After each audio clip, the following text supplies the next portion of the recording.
Λοιπόν, τι θα λέγατε άμα σας έλεγα ότι σε αυτό εδώ το μέρος, που μάλλον θυμίζει το νησί του Ροβινζόν Κρούζο, με όλα αυτά τα πολλά δέντρα, την υγρασία και το μαλλί μου που θυμίζει μάλλον το μαλλί του Ροβινζόν Κρούζο. Λοιπόν, σε αυτό εδώ το μέρος υπάρχει ένα αυτοκίνητο, καινούριο μάλιστα, που βγήκε αρκετά πρόσφατα, το οποίο δεν είναι ακριβό, μπορεί να το αγοράσει οποιοδήποτε. Έχει 315 άλογα, 475 νιουτόμετρο πις, 0% κάτω από 5 δευτερόλεπτα. Λοιπόν, και όλα αυτά αρκετά φθηνά και όλοι μπορούν να το αγοράσουν σε αυτό το μέρος. Λοιπόν, τι μαγικό μέρος είναι αυτό και γιατί μαγικό αυτοκίνητο μιλάμε που είναι τόσο φθηνό. Λοιπόν,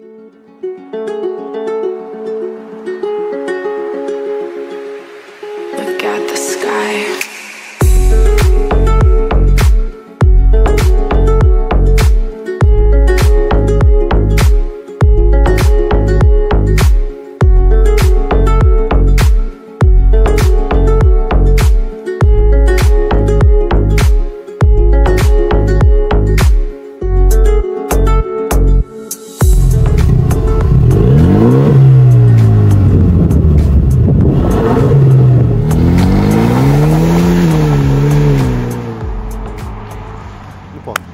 μιλάμε για αμαξάρα, αυτοκινητάρα, Ford Mustang EcoBoost, ωραία. Ελπίζω Ford Ελλάς, άκουσέ με σε παρακαλώ, σε κοιτεύω, φέρε αυτό το αμάξι στην Ελλάδα γιατί είναι αυτοκινητάρα. Εννοείται και το GT και το Dark Horse είναι πολύ ωραία, αλλά αυτή είναι και μια πιο φθηνή έκδοση, μια πιο πρόσιτη έκδοση και μια πιο χαλαρή θα έλεγα, ωραία.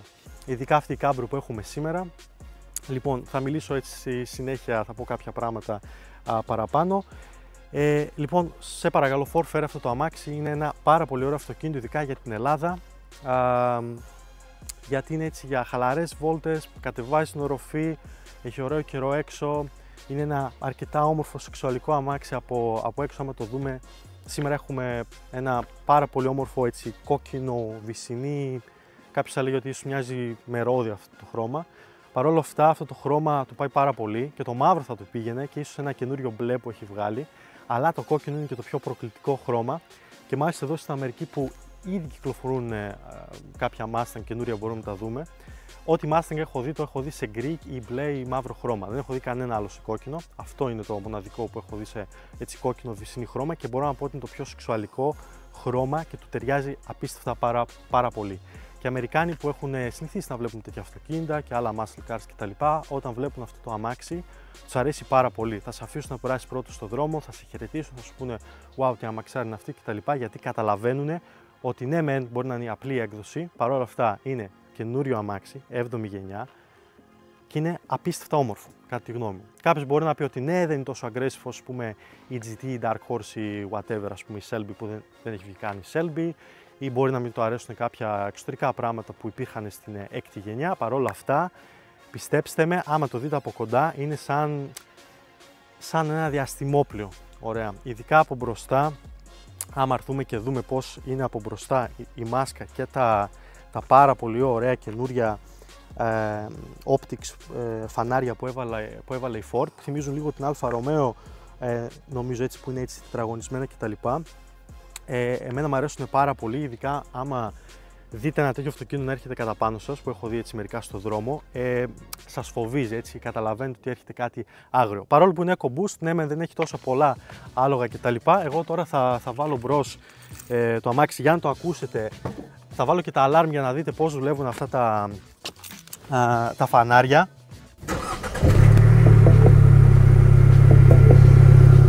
Λοιπόν, πήρατε μια γεύση του πώς ακούγεται το αμάξι. Λοιπόν, ας γυρίσουμε πίσω στα φανάρια. Όπως βλέπετε, με πάρα πολύ ωραίο έτσι sequential τρόπο λειτουργούν τα μπροστά φώτα. Η μάσκα μπροστά μου αρέσει πάρα πολύ, δεν έχει αλλάξει πάρα πολύ με την 6η γενιά. Να σας πω ότι η GT εδώ έχει ουσιαστικά δύο τριγωνάκια και από τις δύο πλευρές, γιατί έχει τον 8κυλινδρο κινητήρα και η εισαγωγή του αέρα βρίσκεται ακριβώς εδώ πέρα, οπότε άμα δείτε δύο τριγωνάκια, εκτός άμα δεν είναι look GT, κανονικά το αμάξι θα πρέπει να είναι look GT. Λοιπόν, έχουμε έτσι εδώ κάτω ένα wannabe fake carbon splitter μπροστά και κάτι που δεν μου αρέσει καθόλου είναι εδώ πέρα αυτά εδώ τα vents. τα οποία όπως βλέπετε είναι ψεύτικα, ωραία, δεν έχουν τρύπες και ουσιαστικά τα έχουν βάλει απλά σαν στιλιστική επιλογή. Εμένα πάντα αυτό το πράγμα με τα vents και με τις εξατμίσεις που βάζουν οι αυτοκινητοβιομηχανίες δεν μου αρέσει καθόλου αυτό το πράγμα. Δηλαδή με εκνευρίζει γιατί δεν είναι χρήσιμο. Ωραία. Τώρα, η ζάντα αρκετά όμορφη έτσι που είναι μαύρη με κάποια ασήμι elements. Για να έρθουμε εδώ πίσω να δούμε τα φώτα πώς είναι τα πίσω φώτα. Κατά τη γνώμη μου, ειδικά εδώ πέρα, αυτό το πράγμα που έχει κάνει η Ford με αυτό εδώ το τριγωνάκι είναι πάρα πολύ όμορφο. Πάρα πολύ ωραία στιλιστική επιλογή. Τα φώτα είναι έτσι ωραία λάβα φώτα, γιατί θυμίζουν ξέρετε, έτσι, τη λάβα του ηφαιστείου, γι' αυτό και λέγονται λάβα φώτα. Γενικά από πίσω το αμάξι έχει αλλάξει πάρα πολύ. Ναι, μεν από μπροστά μπορεί να ψιλοφαίνεται ίδιο σαν να είναι κάποια facelift, δεύτερη facelift, ας το πούμε, έκδοση του Mustang της έκτης γενιάς. Παρόλα αυτά από πίσω έχει αλλάξει πάρα πολύ. Τώρα θα δείτε ότι έχουμε διπλές εξατμίσεις πίσω, πράγμα το οποίο είναι πάρα πολύ όμορφο. Έχουμε μία από εδώ από δεξιά όπως βλέπετε και μία από αριστερά.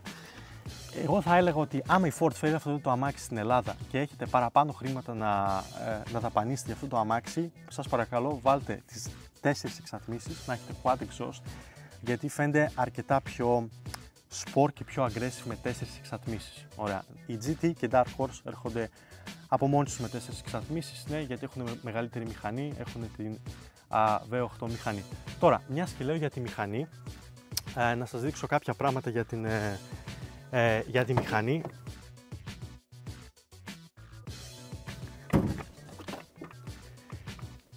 Ναι μεν, έχουμε την απλή έκδοση, τη 2,3, ωραία. Δεν έχουμε τη V8, η V8 σας πληροφορώ ότι είναι τεράστια, φτάνει από εκεί που ξεκινάει αυτή η μηχανή και φτάνει μέχρι εδώ, όπως είπα έχουμε και την εισαγωγή του κινητήρα από αριστερά-δεξιά. Παρόλα αυτά, αυτή η μηχανή, 315 άλογα, πάρα πολλά άλογα για ένα πισωκίνητο αμάξι, ωραία. Ειδικά άμα πάρετε και το αμάξι σε κάποιο track mode, του βάλετε τετραπλές εξατμίσεις που θα έχει καλύτερα, μεγαλύτερα φρένα κτλ.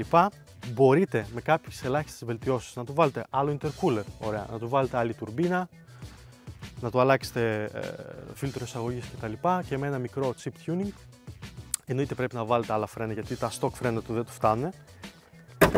Θα το κάνω το αμάξι να είναι αρκετά πιο γρήγορο και από τα GT. Ωραία, γιατί τα GT είναι κοντά στα 500 άλογα, δεν θυμάμαι ακριβώς το νούμερο. Αυτό εδώ έχει 315 άλογα, 5 άλογα παραπάνω από την προηγούμενη Mustang. Βέβαια η Max ροπή έρχεται αρκετά νωρίτερα που είναι καλύτερα στη συγκεκριμένη γενιά.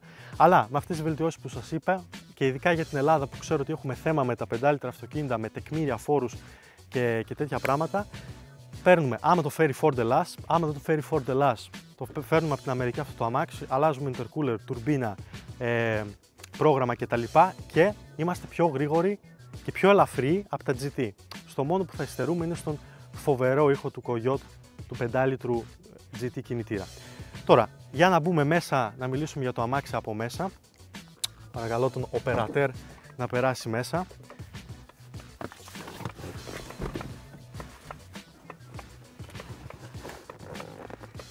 Λοιπόν, μέσα ουσιαστικά δεν είναι τόσο μακριά από την προηγούμενη γενιά.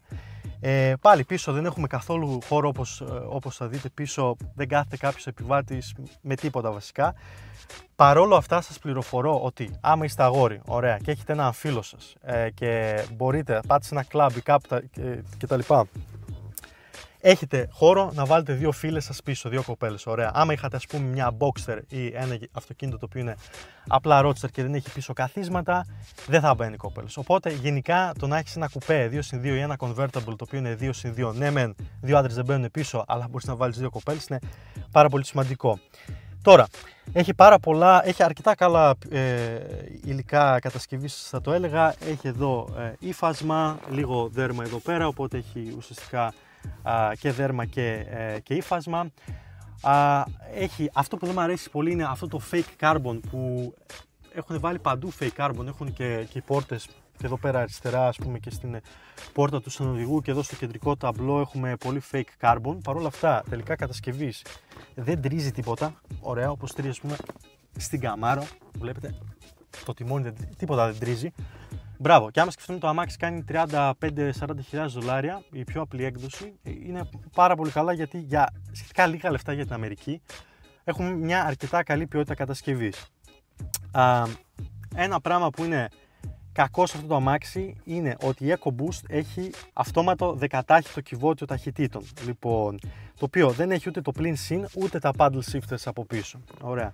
Θα πω πιο πολλές λεπτομέρειες και για το πώς το αισθανόμουν εγώ στο δρόμο στη συνέχεια, που θα μιλήσω πιο πολύ για την οδηγική συμπεριφορά. Παρόλα αυτά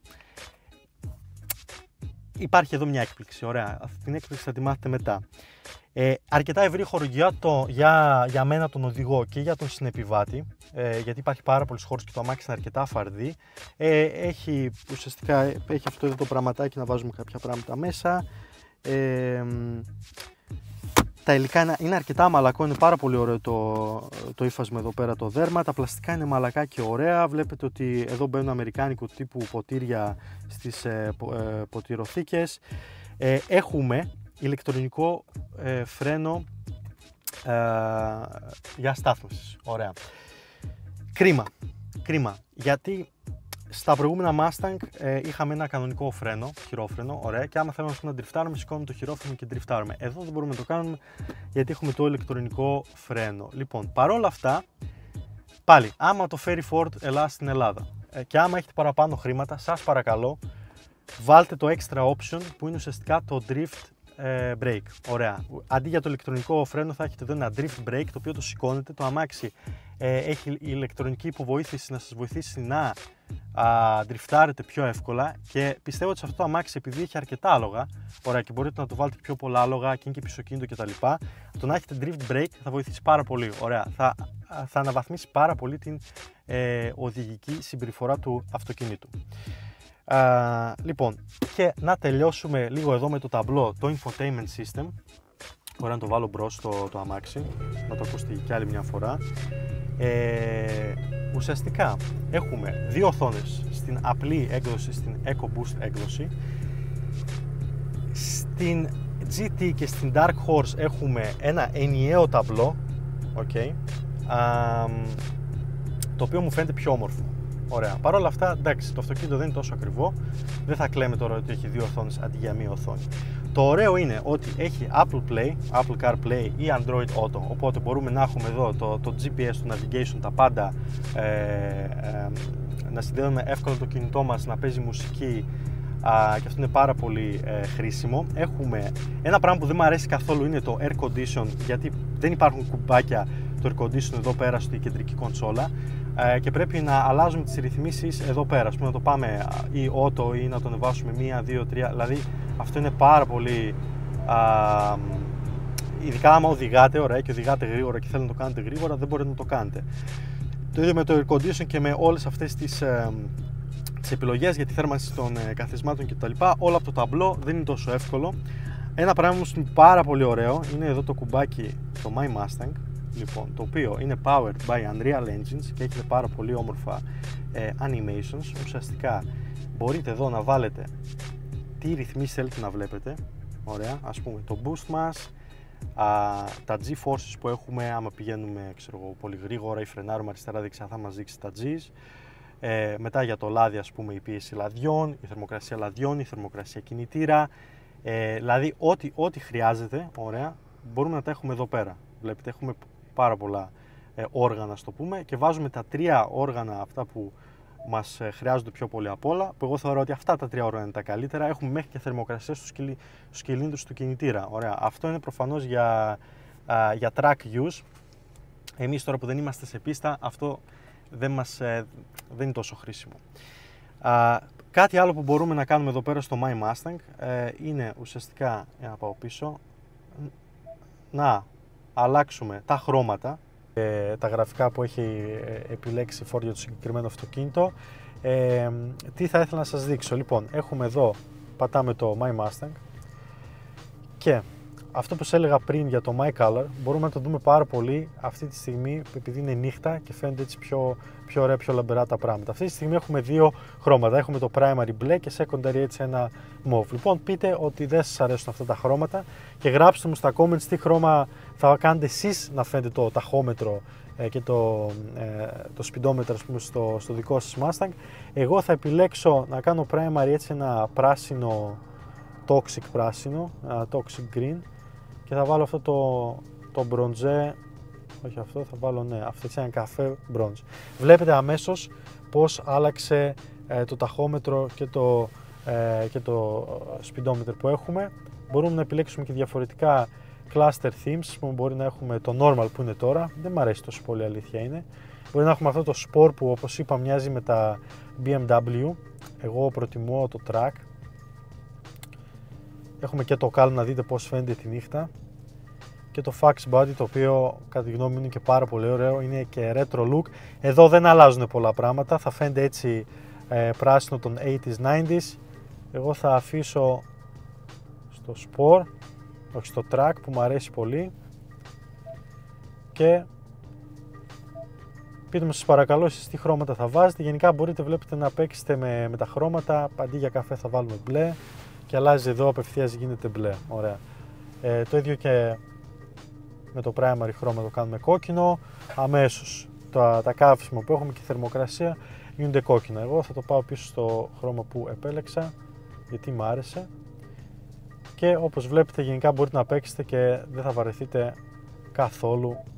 Θα βάλουμε εδώ και τα όργανά μας, τα οποία παίρνουν το ίδιο χρώμα που έχουμε κάνει setup πριν. Εμένα φαίνεται πάρα πολύ ωραίο αυτό το πράγμα και φαίνεται ότι το αυτοκίνητο είναι σύγχρονο. Κάτι άλλο πάρα πολύ σημαντικό είναι τα custom modes που έχουμε και γενικά τα modes οδήγησης, τα οποία μπορούμε είτε να τα αλλάξουμε από εδώ και να τα κάνουμε custom όπως τα θέλουμε εμείς.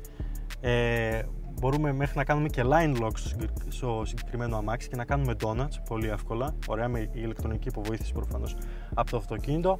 Αλλά άμα θέλουμε να επιλέξουμε γρήγορα, ας πούμε, ένα mode που υπάρχει ήδη το preset, ουσιαστικά έχουμε το custom, εννοείται, που το φτιάχνουμε εμείς εδώ στο My Mustang, έχουμε το normal, έχουμε το sport και τα animations είναι πάρα πολύ όμορφα γιατί έχουμε το Unreal Engine 5 τα animations, έχουμε μέχρι και drag strip και slippery conditions, ας πούμε, ωραία. Προφανώς όταν αλλάζετε το mode της οδικής συμπεριφοράς του αυτοκινήτου αλλάζει, γίνεται πολύ πιο aggressive στο γκάζι, στο φρένο, στο πώς στρίβει το τιμόνι κτλ. Και προφανώς το κάνει είναι πάρα πολύ αγωνιστικό. Λοιπόν, και πού θέλω να καταλήξω είναι ότι το αμάξι, ναι μεν, έχει 300, να βγω έξω καλύτερα να τα πω έξω αυτά τα πράγματα γιατί είναι πάρα πολύ σημαντικά. Λοιπόν, ναι μεν το αμάξι, τετρακύλινδρος κινητήρας, turbo, λες και είναι Impreza, ξέρω εγώ, που και το Impreza είναι φοβερό αμάξι. Αλλά πάρα πολλά ήδη υπάρχουν τετρακύλινδρα, σχετικά μικρού κυβισμού, 2,3 λίτρα είναι τα κυβικά αυτού του αυτοκινήτου. Όχι πάρα πολλά άλογα, κάποιος θα πει 315 άλογα, κατά τη γνώμη μου είναι αρκετά, άμα σκεφτούμε ότι είναι πισωκίνητο. 495 Nm πις που έρχεται και νωρίτερα, ωραία, που είναι πάρα πολύ σημαντικό, και επιτάχυνση στις 4,5 δευτερόλεπτα. Ωραία. Και δεν χρειάζεται να βάζετε εκατοστάρα βενζίνη. Η Mustang λέει, η Ford λέει ουσιαστικά ότι πρέπει να βάζετε απλά premium βενζίνη, δεν χρειάζεται να βάζετε εκατοστάρα. Στην GT εννοείται και στην Dark Horse θα βάζετε εκατοστάρα βενζίνη αναγκαστικά. Λοιπόν, παρόλα αυτά, με όλα τα extra modes που έχουμε, και άμα έχουμε παραπάνω φράγκα και πάρουμε με το χειρόφρενο, το drift χειρόφρενο, με τετραπλή εξάτμιση, να έχουμε έναν ακόμα πιο ωραίο ήχο. Κάνουμε και κάποιες αλλαγές όπως είπα πριν, το αυτοκίνητό μας θα είναι απλά killer. Ωραία, θα σκοτώνει, θα είναι πιο γρήγορα από 9,5 αυτοκίνητα στα 10 που συναντάμε στο δρόμο. Ωραία, μόνο κάτι Ferrari, Lamborghini, Porsche Turbo και τέτοια θα είναι πιο γρήγορα από εμάς. Ωραία, ή κάποιος με κάποιο αρκετά κολοφτιαγμένο Civic που, εντάξει, τώρα δεν θα μπούμε καν στον κόπο να συγκρίνουμε αυτό το πανέμορφο αυτοκίνητο, ας πούμε, με ένα κολοφτιαγμένο Civic ή Saxo ή κάτι τέτοιο. Είναι άλλη κλάση. Επομένως, Ford Ελλάς, φέρ' το σε παρακαλώ στην Ελλάδα. Για όσους έχετε τα λεφτά να πάρετε αυτό το αμάξι και να το πάρετε σε καμπριολέ έκδοση, γιατί εγώ το οδήγησα εδώ τώρα που έχει ζέστη και ωραίο καιρό, που μοιάζει τον καιρό της Ελλάδας, μπορώ να πω ότι είναι πάρα πολύ ωραία, γιατί προφανώς οποιοδήποτε Roadster Cabrio αμάξι είναι πάρα πολύ ωραίο. Αυτό το αυτοκίνητο του πάει, και επειδή δεν είναι η GT ή η Dark Horse που είναι extreme εκδόσεις που θα την πάτε σε πίστα κτλ, πάρτε το σε Cabrio, ωραία, γιατί δεν χρειάζεται να είναι κουπέ με κλειστή οροφή, γιατί δεν έχεις και ηλιοροφή σε κανένα από τα αμάξια που έχουν hardtop, τα απλά κουπέ, τα fastback, συγγνώμη. Επομένως, θα είναι και πιο όμορφο, ειδικά όταν κατεβάσουμε και την κουκούλα, και πιο χρήσιμο γιατί θα μπορείς να το χρησιμοποιείς και άμα πας για χαλαρή βόλτα κτλ. Και αυτό το αμάξι γενικά είναι και για χαλαρή βόλτα αλλά και για γρήγορη οδήγηση. Όχι τόσο γρήγορο στο GT, αλλά και δεν χρειάζεται, γιατί το αμάξι έχει άλλη φιλοσοφία λοιπόν. Επομένως, εγώ θα έλεγα ότι εγώ άμα μπορούσα στην Ελλάδα να έχω ένα τέτοιο αμάξι, θα το είχα. Ωραία. Άμα ζείτε στη Βόρεια Ελλάδα που έχει πάρα πολύ κρύο, πάλι πάρτε το, γιατί δεν έχει κρύο στην Ελλάδα. Ωραία. Που ουσιαστικά αυτά είναι τα πράγματα που θέλω να πω για εξωτερικά, εσωτερικά και για τη μηχανή του αυτοκινήτου. Η μεγάλη ερώτηση είναι πώς το αμάξι συμπεριφέρεται στο δρόμο.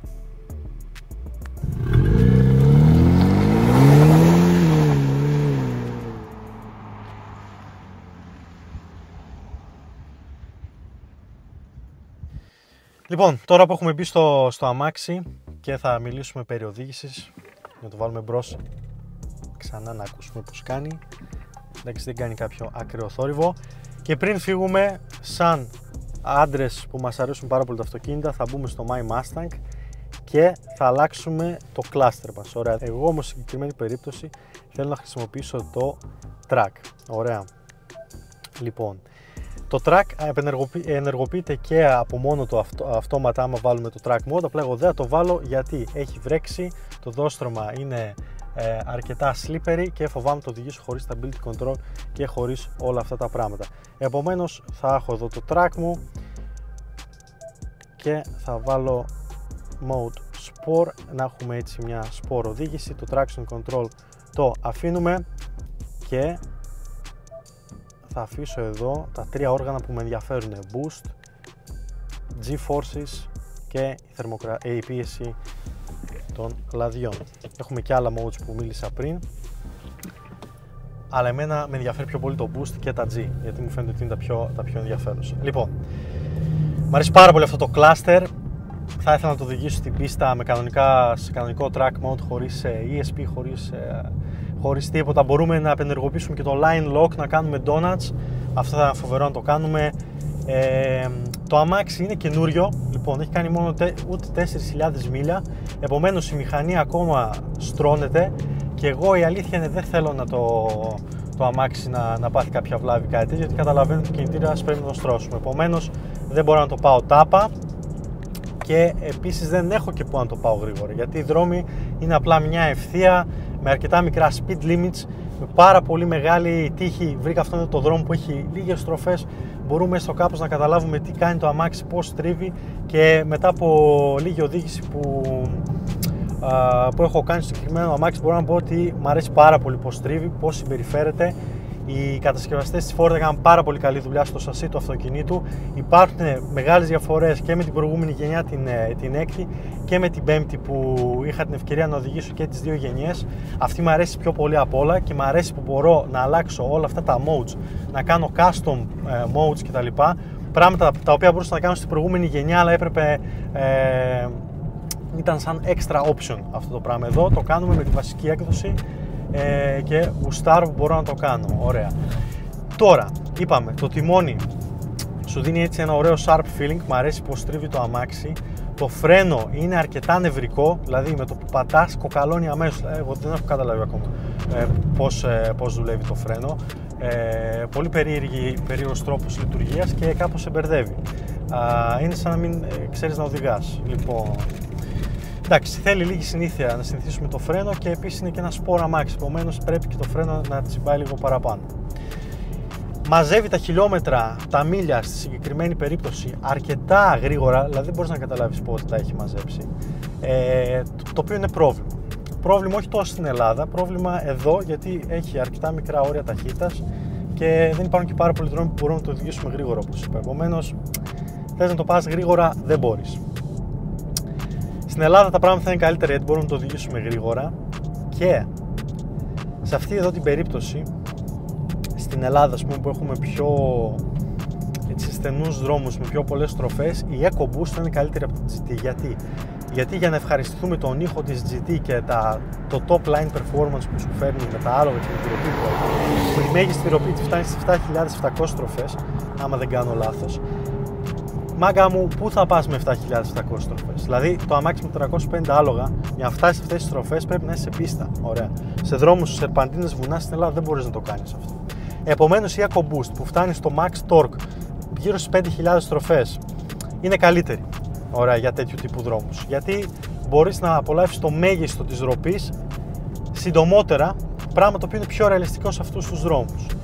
Γι' αυτό και τα EcoBoost κατά τη γνώμη μου είναι πιο καλά να τα αγοράσει κάποιος που δεν πάει σε πίστα, πόσα από μας πάνε σε πίστα, και στα ελληνικά δεδομένα που έχουμε θέμα με τη βενζίνη που είναι ακριβή κτλ. Και με τα τέλη και με τα κτίρια είναι καλύτερη επιλογή. Πάντα να επιλέγουμε την convertible έκδοση, γιατί είναι αρκετά κλειστοφοβικό το αμάξι, δεν έχετε αρκετή ορατότητα και αρκετό φως, δεν έχουμε ποτέ ηλιορροφή όπως είχα πει νωρίτερα. Επομένως, άμα έχουμε το Cabrio είναι πιο ωραία και είναι και πιο ωραία σαν οδηγική εμπειρία, στο πούμε, γιατί παίρνουμε όλο αυτόν τον αέρα, μπορούμε να ακούσουμε και την εισαγωγή αέρα και τον ήχο που έχει έναν συμπαθητικό ήχο.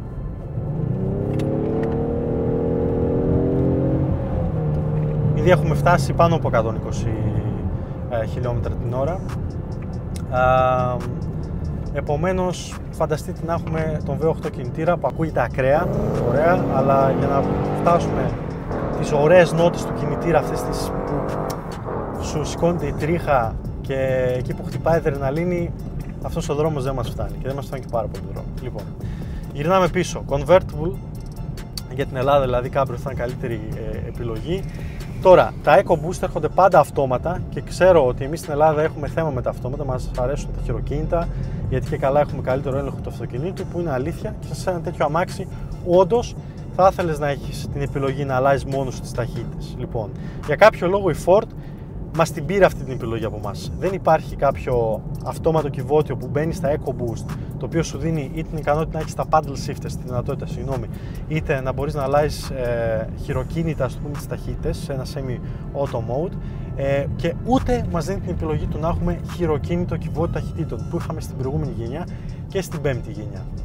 Το οποίο είναι θέμα για κάποιους, στη θεωρία είναι θέμα, γιατί πώς γίνεται σπορ αμάξι 315 άλογα, 475 Nm τροπής, 0-100, 4,5 δευτερόλεπτα, να μην μπορείς να αλλάζεις τις ταχύτητες μόνος σου.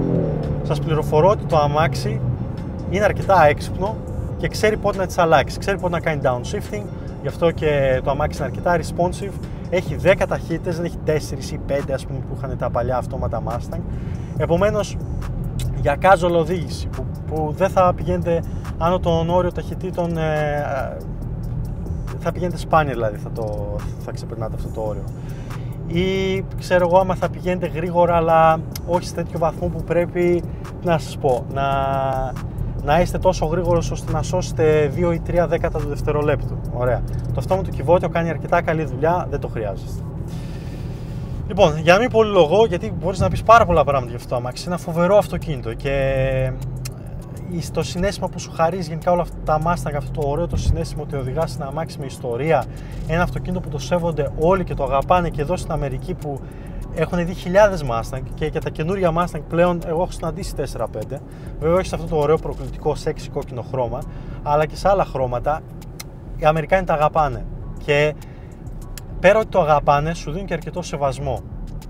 Λοιπόν, γιατί ας πούμε σε ένα stop που ενώ ο άλλος έχει τη δυνατότητα να περάσει πρώτος, αφήνει εσένα να περάσει πρώτος μόνο και μόνο γιατί γουστάρει να βλέπει Mustang και θέλει να σε αφήσει να περάσει για να τη δει, ωραία, σου δίνει αυτή την έξτρα αυτοπεποίθηση, η οποία την απολαμβάνεις, ωραία, και αυτή η αυτοπεποίθηση περνάει και στη ζωή σου μετά και νιώθεις έτσι πιο complete, ας το πούμε. Γιατί όσο να είναι το αμάξι είναι η προέκτασή μας, ωραία, θέλουμε δεν θέλουμε. Επομένως, όποιος μπορεί να αγοράσει αυτό το αμάξι, να το αγοράσει με Cabrio, σε Cabrio έκδοση, να μην τσιγκουνευτεί να βάλει τετραπλή εξάτμιση πίσω, να μην τσιγκουνευτεί να βάλει το drift handbrake, να μπορεί να ντριφτάρει, ωραία, γιατί το αμάξι είναι για τέτοιες ζαβολιές, να μπορεί να ντριφτάρει με το handbrake το ηλεκτρονικό, με το line lock που το επενεργοποιούμε να κάνουμε donuts, Έχει αρκετά άλογα να κάνει και power sliding, είναι πισωκίνητο. Είναι ένα αμάξι fun to drive. Επομένως, αυτά τα extra fun to drive perks μην τσιγκουνευτείτε, βάλτε τα. Ωραία. Λοιπόν, όσοι μπορείτε να το αγοράσετε, όσοι μπορείτε να το οδηγήσετε, οδηγήστε το. Μην τσιγκουνευτείτε, ας πούμε, άμα είστε κάπου στην Ευρώπη, στην Αμερική, να πληρώσετε να το οδηγήσετε το αμάξι. Κάντε το. Είναι εμπειρία ζωής. Εγώ έχω οδηγήσει 5η, 6η, 7η γενιά τώρα Mustang. Κάθε μία Mustang είναι ξεχωριστή, αλλά κάθε μία σου δίνει αυτό το συναίσθημα που περιέγραψα πριν. Και το συναίσθημα της ελευθερίας. Γιατί ξέρεις ότι μπορείς να πας παντού γρήγορα και είναι ένα πράγμα που εγώ δεν μπορώ να το περιγράψω τόσο καλά. Επομένως, οδηγήστε το για να το καταλάβετε αυτό το πράγμα. Όπως είπα, πάρα πολλά πράγματα μπορούμε να πούμε αυτό το αμάξι. Εγώ αντικειμενικά είμαι αρκετά λίγος για να μπορώ να κρίνω αυτό το αυτοκίνητο. Επομένως, θα του βάλω ένα 9,5 στα 10. Κρατάω αυτό το μικρό καλαθάκι του μισού πόντου για κάποια πράγματα που εμένα δεν μου αρέσουν, όπως το γεγονός ότι δεν μπορώ να αλλάξω μόνος με τα paddle shifters, θα ήθελα να το κάνω. Κάποια πράγματα μέσα στην καμπίνα, ας πούμε το fake carbon ή τα fake vents. Αλλά είναι ένα αμάξι το οποίο πραγματικά υπερκαλύπτει οποιασδήποτε ανάγκες σπορ οδήγησης χρειάζεται να έχει κάποιος. Και ίσως αφαιρώ μισό πόντο για τον fake ήχο που παίρνουμε στην EcoBoost. Ωραία. Εγώ προσωπικά, άμα είχα τη δυνατότητα και τα λεφτά, θα αγόραζα την GT μόνο και μόνο γιατί μ' αρέσει πως ακούγεται ο Coyote V8 και τον έχω ακούσει πάρα πολλές φορές και είμαι ερωτευμένος με αυτόν τον ήχο. Αλλά άμα δεν σας νοιάζει ο V8, θέλετε να είστε ένα πιο ελαφρύ αυτοκίνητο και να μην χαλάτε τόσα πολλά λεφτά στη βενζίνη, αλλά να είστε γρήγορος, να σας βλέπουν όλοι, να γυρνάνε κεφάλια και όλοι να ξέρουν ότι είστε εσείς που οδηγάτε μια τέτοια μαξάρα, αγοράστε τη Mustang, οδηγήστε την, δεν ξέρω, πάρτε από το φύλλο, βρείτε έναν τρόπο τέλος πάντων να έχετε το αμάξι. Είναι ένα πραγματικά φοβερό αυτοκίνητο. Λοιπόν, ευχαριστώ πολύ. Είστε στο κανάλι Ευθύμης Drive και εύχομαι να σας άρεσε πάρα πολύ αυτό το βίντεο. Γεια σας.